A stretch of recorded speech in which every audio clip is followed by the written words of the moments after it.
Tell you what, man, it was a real doozy doing these tires. That really must have been the most difficult set of tires I've ever done. If you guys didn't see the first part of this video where we put these tires on, you gotta check it out, man. They were squished and they were a nightmare. Whoa! Oh! Come on, you oh, man. Shit, this is pretty bad. Oh, I think oh no, man, we were so close. We absolutely cannot let this tire win, dude. I gotta chill. This better be a damn good tire when it's done. Woo! Oh shit. So we're moving in to putting the exhaust on. We're gonna change the carburetor out. We got a little bit of brake maintenance to do. Some basic stuff. Already the quad's looking a hell of a lot better. I mean, it looked good to begin with, but it looks good with the tires. We've fixed up our handlebars, look a lot nicer. So let's get these plastics off. It looks like we've just got 4 bolts, and there were 2 zip ties holding the mud flaps onto the heel guards. And if this is all it is, this isn't too bad because this seat is actually not removable. It's kind of a strange design. All right, I think that's it. I'm not sure though. Looks like we've got 2 10 millimeters under here.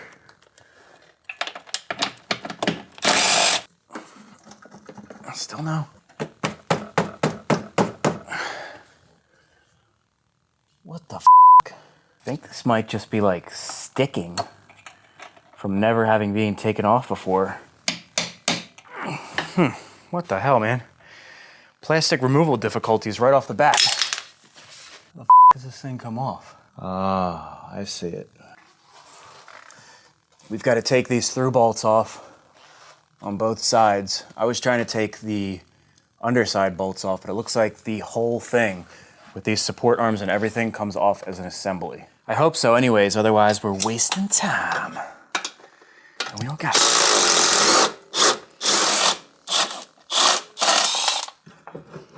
That'll do it. That's what it was. So actually, we only had 2 bolts to remove. That's not horrible. Really not a bad design. So you get all the plastics and the seat off. The only thing that sucks is you can't take the seat off by itself. So those bolts that mount to the plastics go through here, and you can see it's attached to the grab bar.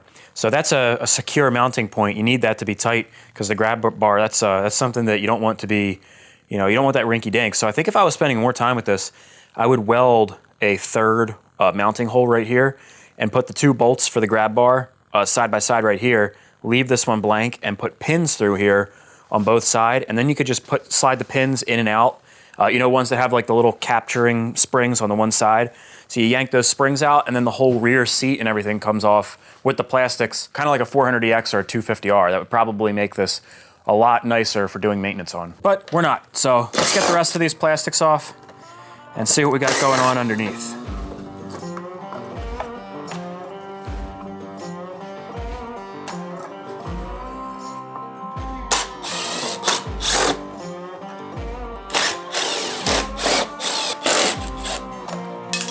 Uh-oh.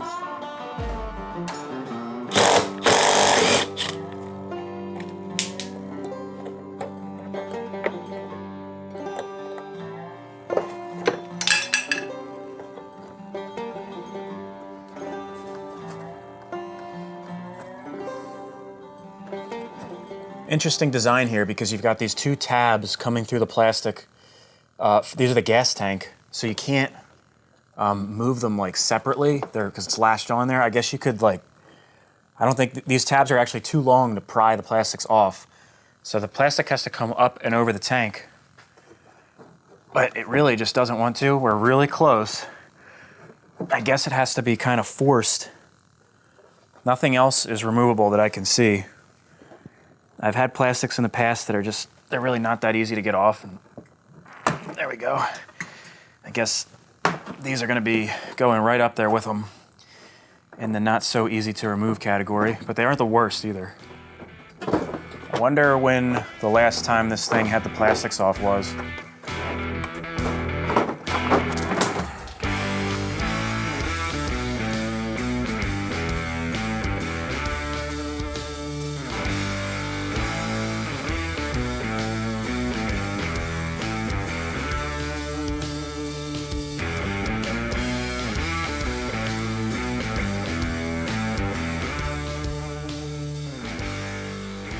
All right, man, let's take a look at this thing. You can see right off the bat, these are great examples of why this thing is so damn heavy, especially in the front end.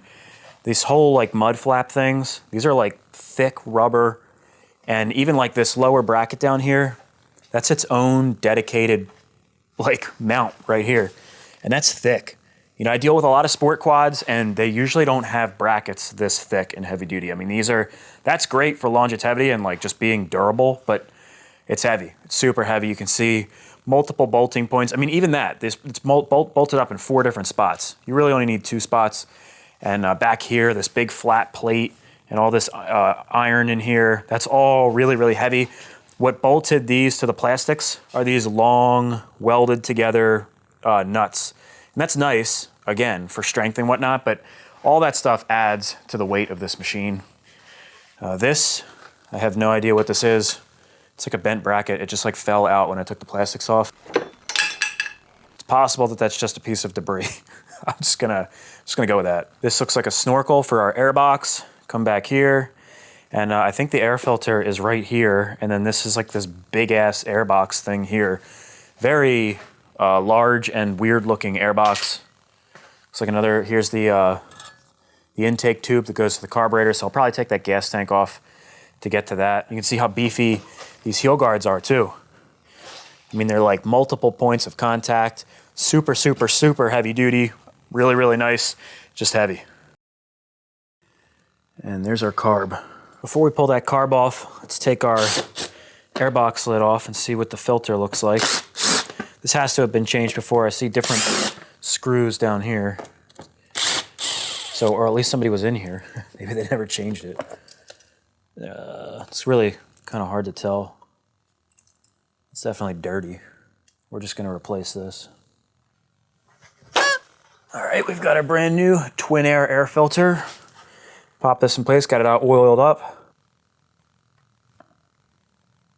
Okay, so here's our carburetor, but before we even take that off, I just wanted to put this in perspective, guys. This intake tube here comes back to this giant air box, and then on the other side, it comes all the way around up to this snorkel.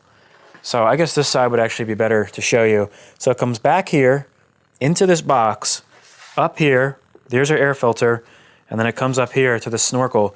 That is a super long intake, and that has got to be restrictive. You know, I think this giant cavity here is actually meant to help with that because there's so much air in there that's instantly, like readily available to be sucked into the carburetor. Not 100% sure, but I know a lot of guys will take this whole system off and put a pod filter on, and that's supposed to be a huge performance gain. However, we're not doing that for 2 reasons. For one, like I've stated before, we want to keep these machines in relatively stock format, and for 2, this actually is a great system for like going through mud and stuff. That's a really good snorkel. I mean, this is way, way high up, this intake, so you could probably go through like streams and all kinds of stuff and just not have to worry at all, and that is nice. So it's a trade-off for sure. And, you know, this is basically coming off of a utility platform. You know, all these heavy-duty brackets and stuff and mud flaps, I think part of the reason that it's like that is because the Lakota was actually offered with racks originally. Nice and clean in here. Let's get our throttle. Oh, it's pretty loose. You can almost get it off by hand. Let's get our throttle cable off, and then we can get our carb off.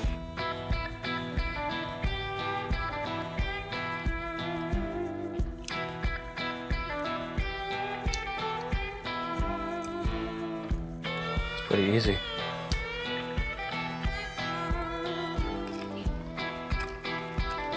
Oh, we've got our choke cable. Can't forget the choke cable. Isn't she a beauty? Just have a look at that. This is actually a great carb. I mean, this thing was firing up no problem, running great. And here is our new carburetor. We don't want to get this dirty. And I've discovered something. They're virtually identical. The only thing I noticed is that, you know, this one kind of has like this enclosure that goes around the cable, and I think that could actually come off. You see there's a screw there, and you could put that on this one. That's what my plan was, and this I thought was 2 millimeters larger. This is supposed to be for a Mojave. However, after looking at this, our intake is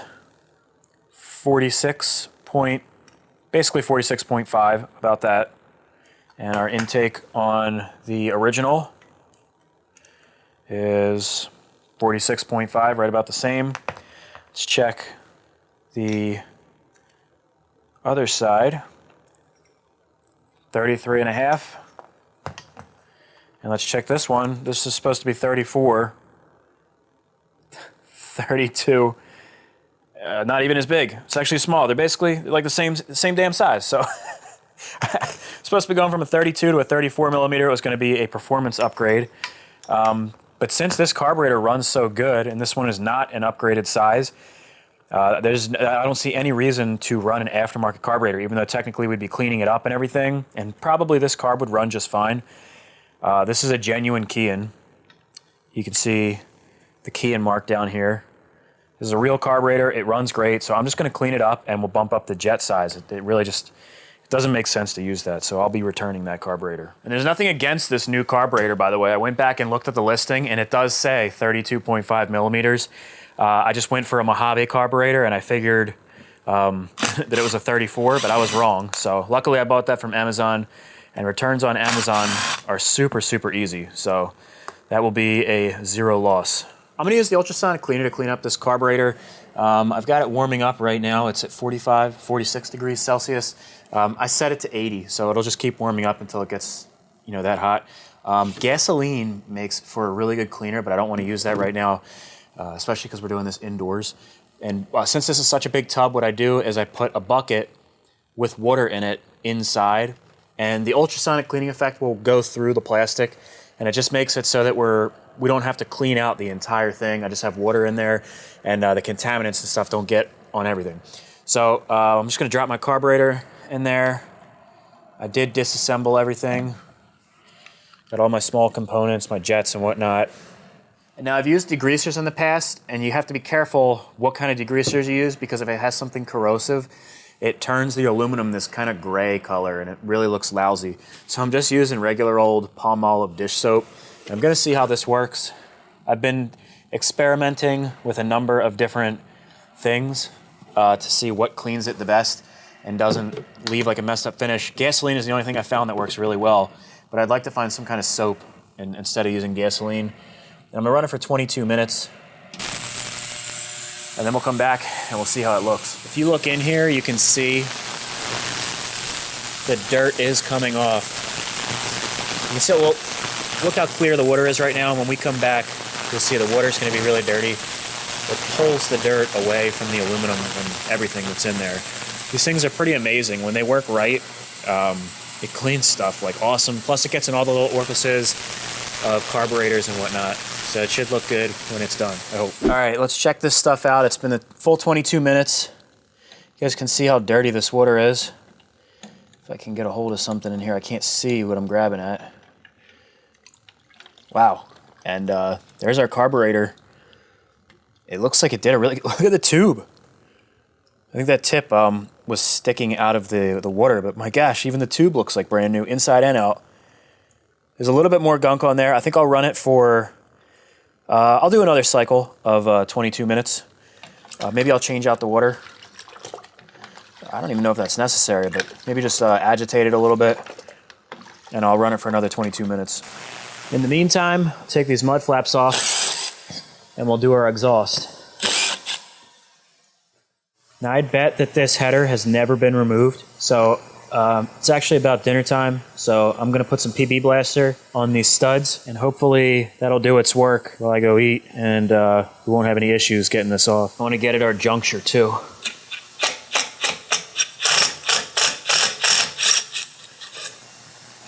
I could definitely see this being seized. All right, let's see if our oil did its job.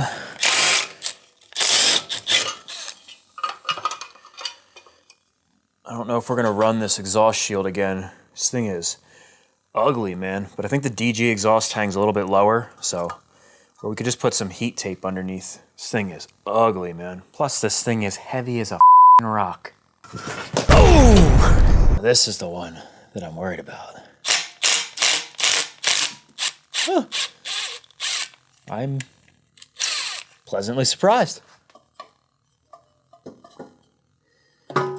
Either PB Blaster is my new best friend, or we just got really lucky. 2 more to go. Wow, oh, the stud came out, but I'm okay with that. I can work with that. Now we just got 1 more. Wow, we're getting lucky. It's Lakota. I like this Lakota. All right, there we go. Man, take a look at these exhaust systems side by side. What a difference. Specifically with the head pipe, man, I can't believe, especially that kinked down portion, how much different these things are. This is actually a really nice exhaust system. It's got nice mandrel bends. The pipe itself looks like it's thicker.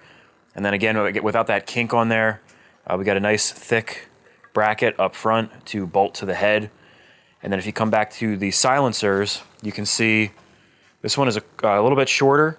This is a really big and long silencer, the stock one. And right here, you know, it chokes down the entire way, whereas this kind of has that megaphone effect with the cone shapes. So that should be a really nice performing exhaust. I'm still a little bit worried, like I was saying before, it might be kind of crazy loud, but you know, who knows. The one thing to note is that there is no exhaust shield on the DG, and there's also, I noticed, an exhaust shield on the back here on the OEM system facing inward, and I believe that's to prevent from melting the airbox. So what we're gonna do is clean this off and put some heat tape on the airbox so that the new system doesn't melt that. All right, now we gotta check this out on these head pipes. I wanna see the difference of the inner diameter. Looks like about 32 inches, or 32 millimeters rather. And then up front here, this is where this one really gets restrictive. Really, really gets tight in there. That's what she said.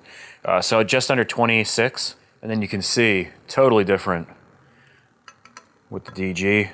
Wow, 32 and a quarter. That's huge. And then back here, opens up a little bit to about 36.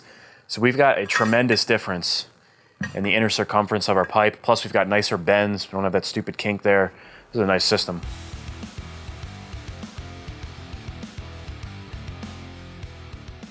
I can almost guarantee that the amount of flow that we're gaining with the new system will outperform the intake on this quad. But what's really cool is if we ever decide to do like head porting on this and I do like a clamp-on filter and I actually get a larger carburetor, this exhaust will probably complement that really nicely. Now, you know, I got to get the scale of doom out because this quad is such a fat ass. I have to see if we're losing weight here. So who thinks we're losing weight? I know I do. Actually, I really don't know. We're going from a steel system to a steel system. So let's put this silencer on here. Let's see if we can get this whole damn system on the scale. The silencer alone is 7 pounds. Put our ugly ass heat shield on there is another ½ pound. And then we've got the header pipe. Brings us to 9.8 pounds. And then it has this sort of heavy steel exhaust gasket. We'll say 9.9 pounds is the OEM system. All right, and now for the super sleek DG. What was the other one? 7 pounds, I think was the silencer alone. Whoa, 5 pounds. It's a lot lighter than I actually thought it was gonna be. And then with the header, God damn it. With the header, 6.9 pounds. So that was almost 10 pounds was the other one, and this one is under 7 pounds. So we're 3 pounds lighter. That's pretty significant, man. All right, let me get in here, clean this up so that our heat tape adheres nicely. I've got this heat reflective mat right here, and I had a circle in my scrap that I had cut out at some point, and it's gonna fit perfect. I cut this little notch out, and it will fit right up in there like so. So I'm just gonna heat it up with the heat gun and kind of contour this to our airbox, and it should be fine. Man, you know this shit works. This is a 1500 degree heat gun, and I'm just blasting it right on my hand, and it feels like nothing at all. Well, it is getting just a little bit warm. Man, this side is super hot. Whew, oh my gosh.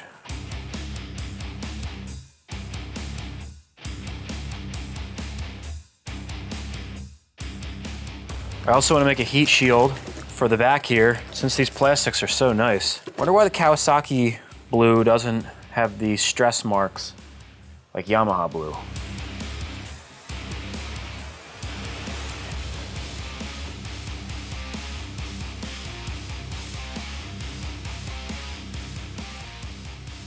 All right, I guess now we can put our exhaust on. Put a new exhaust gasket in here. And I did get that stud back in there. Cleaned up the threads on both of those and anti-seized them. I'm gonna put the silencer on. You can see I got a ton of anti-seize in there. I hate when these things get stuck on the header. So slide that in place. I did not tighten down the header. We'll do that once everything's in place. And yes, I am torquing these. I know.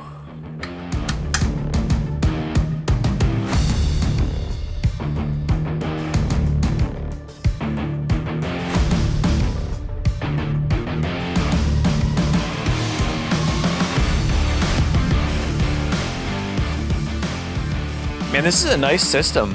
You know, for performance, I'd say this is really, really good because the pipe is so straight. So, you know, the less curves you have, the better for performance. The only thing I'm concerned about is how close it is to this rear reservoir. You know, even if it doesn't melt the rear reservoir, that's gonna make the brake fluid hot, which makes for worse brake performance.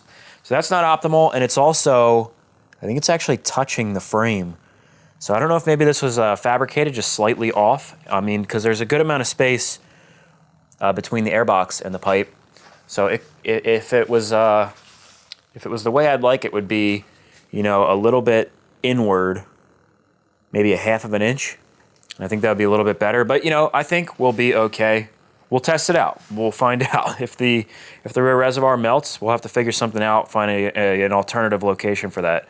But we'll see if this system is good out of the box as a plug and play. It's got a super old school look with this straight kind of just like ending exhaust tip. There's really no like turn down or anything. If it is as loud as people are saying, I may actually drill 3 holes in this and make a custom turn down.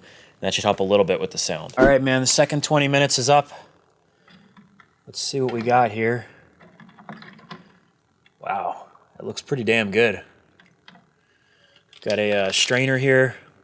And probably what I'll do is just take this bucket and dump all of our dirty fluid out.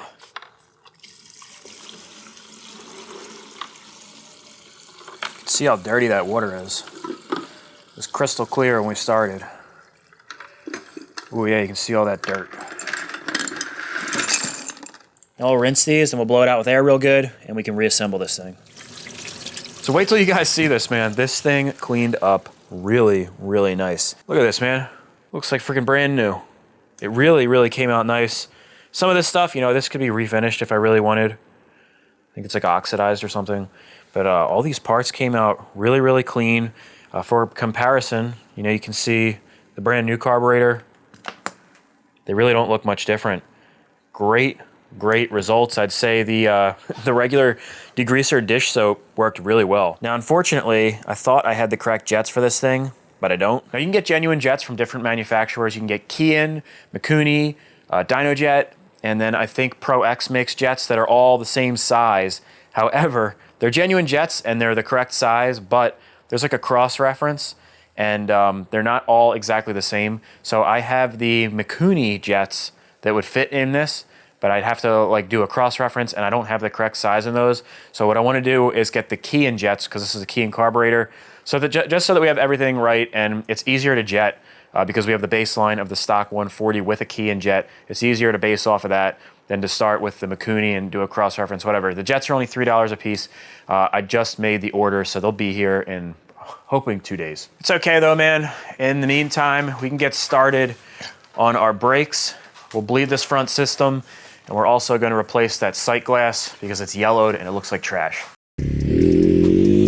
I wanted to stop to thank you guys for making it this far into the video. I also wanted to remind you guys that this Lakota is going to be in a Top Quad series against the Yamaha Blaster, the Honda 300EX, and the Polaris Trailblazer. We're going to be putting these machines head to head, and it's going to be a really fun series. If you're not familiar with what Top Quad is, it's where I get together with other creators and we put machines head to head. Let me know in the comment section below which quad you think will be the fastest. And in the meantime, make sure to check out Series 1 and Series 2 of Top Quad. And if you're enjoying this video, please consider giving it a thumbs up and subscribing for more content like this.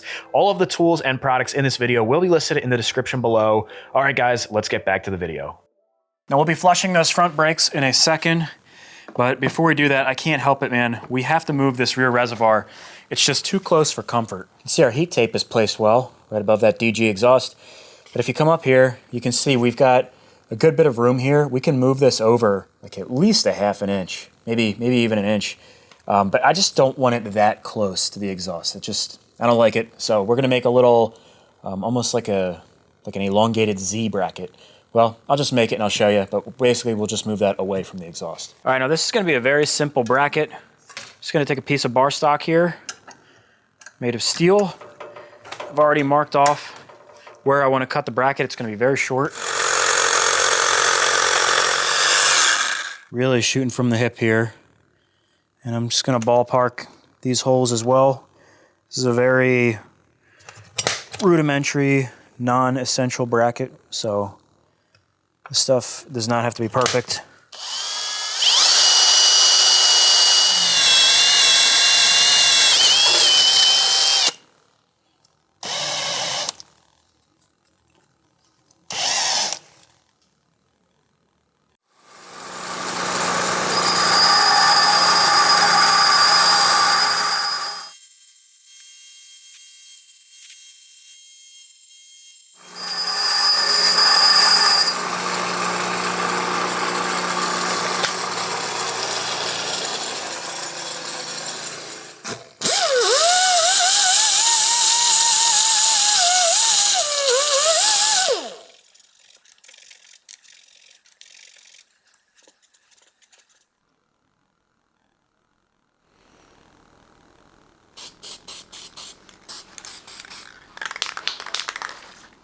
All right, so we'll let that dry. And in the meantime, I'm gonna flush the front and rear brakes because the fluid is in terrible shape.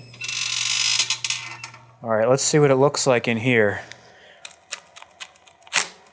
Cannot be good. There's gotta be water or something in these brakes. It's very weird. The warmer it gets, the more locked up the brakes become. All right, you guys ready for this? Ugh. It smells like a damn shit. All right, you guys are off the hook. I'm gonna go ahead and flush these brakes on my own. As of now, these front wheels, I can barely move them. That's how bad this is. So hopefully after we do our fluid flush, we have a little bit better results. I'm also gonna replace the sight glass in the front master cylinder. I'm not gonna show that process because we did that in the last video. So if you wanna see how to change that out, definitely check out the last video titled Fresh Powder Coat, Vapor Blasting, and Zinc Coating. You can see right away, now that the pressure is relieved, these wheels move nice and freely. I also want to address this grab bar. I did notice while loading into the truck and just moving it around in general, this bent up design, like it kind of looks clean, I guess, but it's not very ergonomic. Because it's higher, it makes it harder to lift it up. It's got to be like 5 inches higher than if it were just straight back. So I've actually become really keen on drop grab bars. If I can find one, I always buy a drop grab bar. The lower you can grab something to pick it up, it just makes it easier. So I got the idea to take this thing and flip it around, and it should actually be a pretty decent drop grab bar, like right out of the box, the OEM grab bar. Should be a really easy, basically free mod. I can't see that this wouldn't be better. We're gonna swap that out. That's pretty ugly.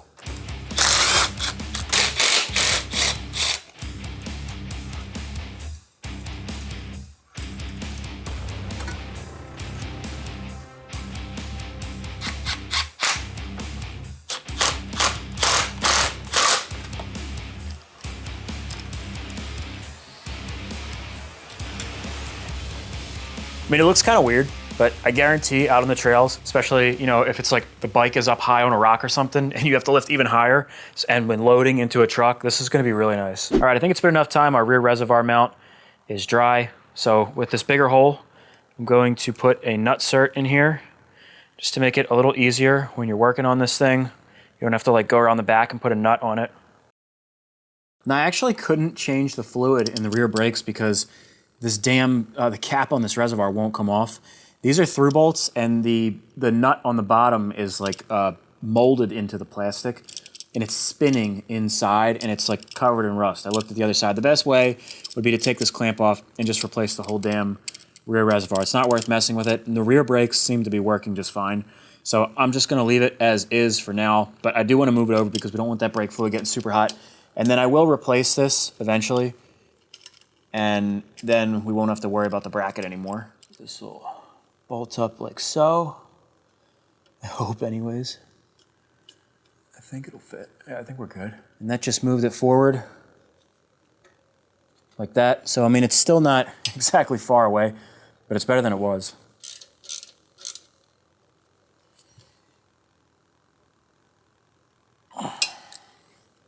I'm having some trouble bleeding this front master cylinder, so I've got the clamp on here, and I'm doing some gravity bleeding. Sometimes that can take a while, but anyways, I figured I would let that thing do its thing, and we'll put our carburetor on because the jets did come. I've got this thing all jetted up. I can't believe how clean this thing is, man. That ultrasonic cleaner just did a great job.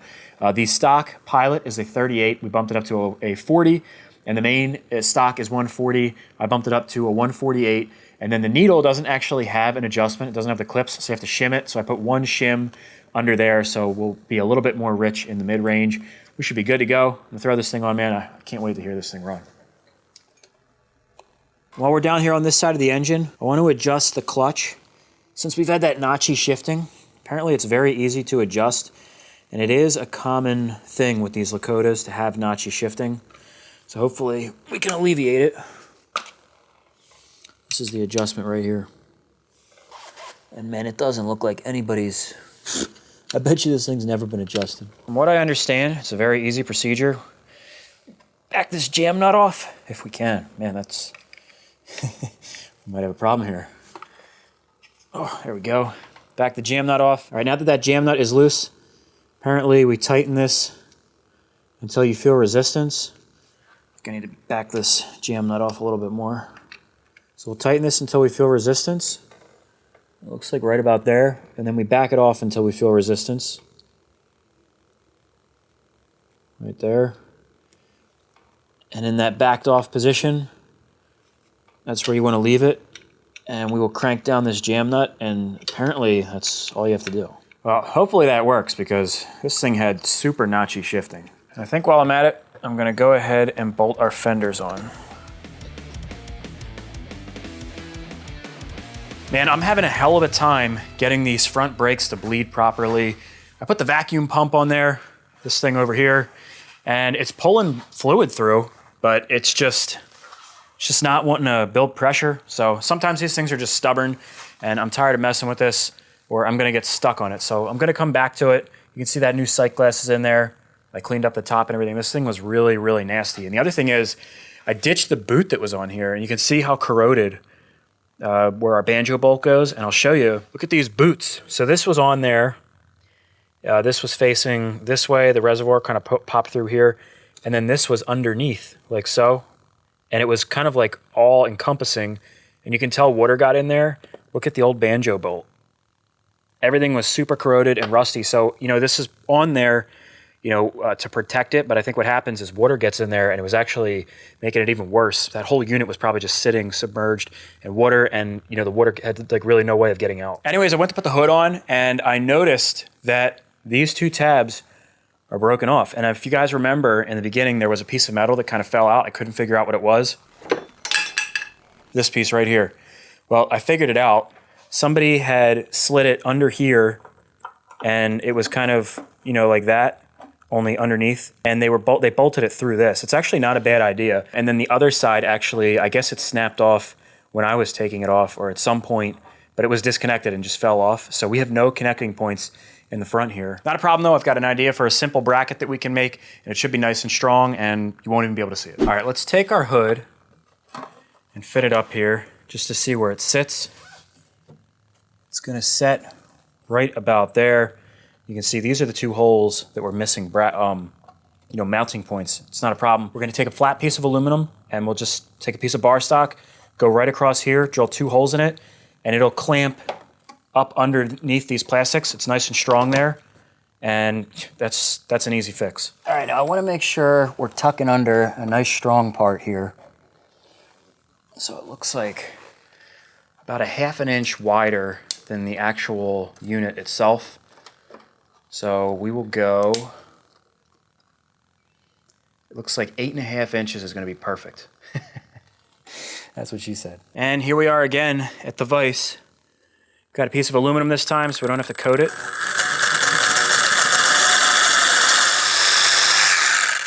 All right, let's check for fitment. It looks like it's gonna work really nice. If anything's sticking out, I can just shave off the edge. Basically, we'll be just putting through bolts, and that backing plate is gonna hold up under here. I'm gonna cut these corners off just so that they don't stick out.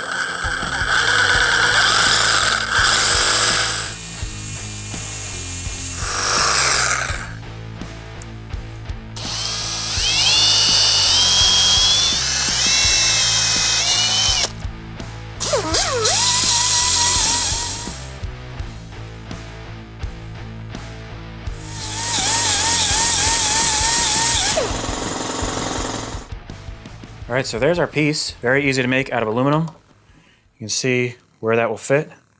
Let's check our fitment. See, the holes line up perfectly. That should work great. I would put nutserts in here so that you could just, thread right in. That would make it really nice and clean. The only thing is, I don't want to wrench down on these super tight because then I feel like we'll probably crack the plastics. So I'm planning on using nylock nuts on the other side so they don't have to be that tight, but then I don't have to worry about them rattling loose either. Now, you didn't think we were gonna put that old crappy hood on there, did you? Absolutely not. Not for you guys. We've got a brand new piece of new old stock, I'm assuming, Kawasaki original equipment manufacturer. What the hell does OEM stand for? Anyways, let's pull this bad boy out. This is a brand new hood. Now, this is actually for a Mojave. The Mojave and the Lakota share the same plastics. In fact, on the side of the Lakota plastics, you can actually see where the mold is for the cutout where the Kickstarter goes on the Mojave. They definitely use the same mold, they just did different colors. Couldn't get a Lakota hood, but I could get a Mojave hood, and I got it in black. So we'll have a little bit of a contrast because all the all those blue plastics, if we put the black one on there, it's gonna look really cool. This is exactly how it came. And oh my God, it came with a light. Oh my God. No, actually I unpackaged this and swapped the light over ahead of time, but it was just packaged so nicely, and I've never opened a brand new piece of Kawasaki plastic before, so I just wanted to share that with you guys. Looks freaking awesome, man. And check this out, guys. I wanted to show you. This is pretty crazy. This cup thing, I was like, what the heck is that? And then I realized that goes up and over the snorkel like this, so that splashing and stuff doesn't get in there. Talk about a super protected snorkel system. Now, I'm a sport quad guy. I'm sure in the utility world, you see a lot of stuff like this. In fact, this is probably a primitive system compared to what's on those things, but I'm impressed, man.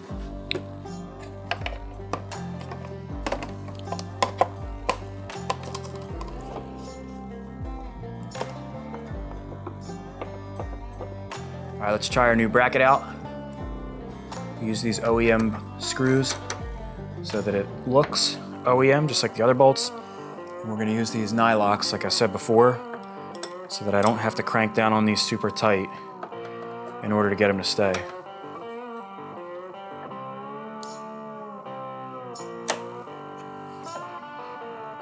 Dude, that's perfect.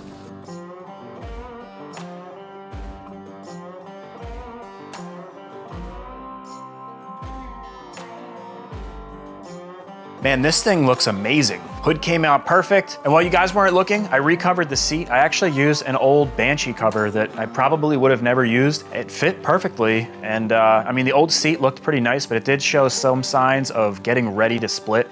I think it was the original seat. That little warning label on the back was really faded and stuff. It was just starting to look tired. I also put our new warning label on, and I installed the storage compartment cover. So the Lakota's basically done, man, and check this out. Man, it couldn't roll like that before. Let's see how this one does.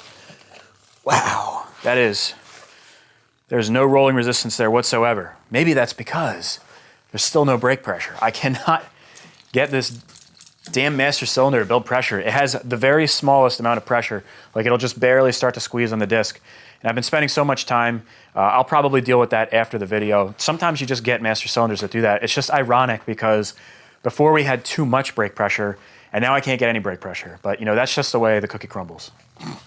What is this, Bruce Almighty? And And that's the way the cookie crumbles. Now I know. I want to get this thing started too. There's one last thing that we have to do before we fire that up, and that is we have to put on these graphics templates. Now I'm working with a new graphics company, and 725 Designs is the company that I'm working with, and neither one of us have used a Mojave/Lakota template.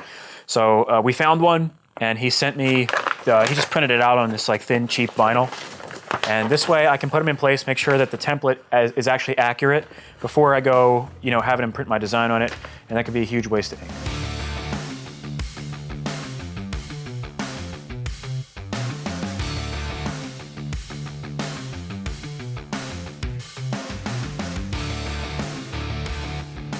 So we have successfully made ourselves a prototype quad. You guys ever see those cars before they are released, like when they have the new generation Corvette and they're driving around with this kind of like digital camouflage on them, and so you can't really make out the distinct body lines and stuff? I feel like that's sort of what this looks like, with the just not matching at all and just weird looking graphics. It's actually kind of cool, and it looks like the template fits really well. The only thing that is not quite perfect are the front fenders, and it looks like that could easily be fixed just by squaring them off.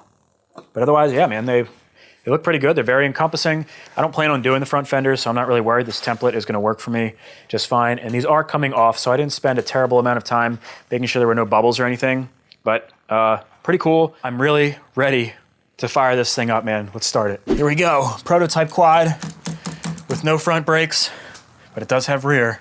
First start. Can we consider this a first start? All we really did was an exhaust and jet it, but let's just do it.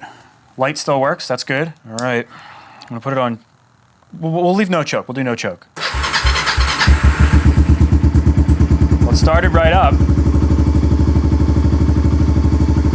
Sure sounds good. I'm gonna let it warm up for a second because it's been sitting for a couple days.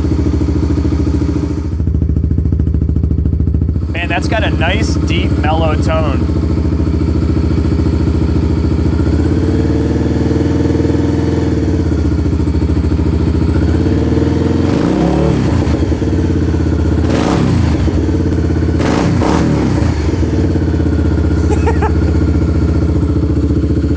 So funny how these like mid-grade like slow machines, oh man, it's got that new exhaust smell. It's burning something off. But what I was saying is it's crazy how these mid-size quads and sometimes even like a 90cc sounds so badass, but it really can't go that fast.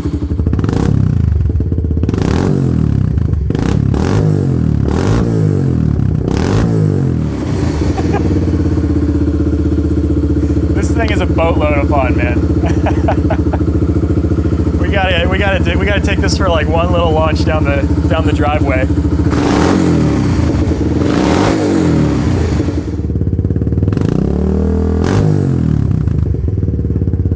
Oh man, this thing is smoking like crazy. What is on that exhaust?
Doesn't get better than that, man. I mean, it's loud, but it's not that loud.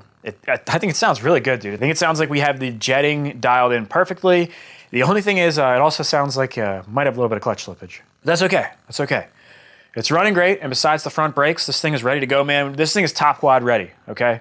We're taking this thing out to the Brewers tomorrow. Yeah, it's gonna be awesome. We'll probably get some riding in. I hope so, almost definitely. And you guys will really be able to hear this exhaust. Unfortunately, it was nighttime, so you couldn't really see it, but whatever. One thing I will say, though, front brakes, riding without them is dangerous. Also, though, the back grab bar, undeniably more ergonomic. It's way better, especially with a super heavy machine like this, dude. We did a really good job, man. It's ready to go. We've got the tires on there. The handlebars being better oriented. It just feels better.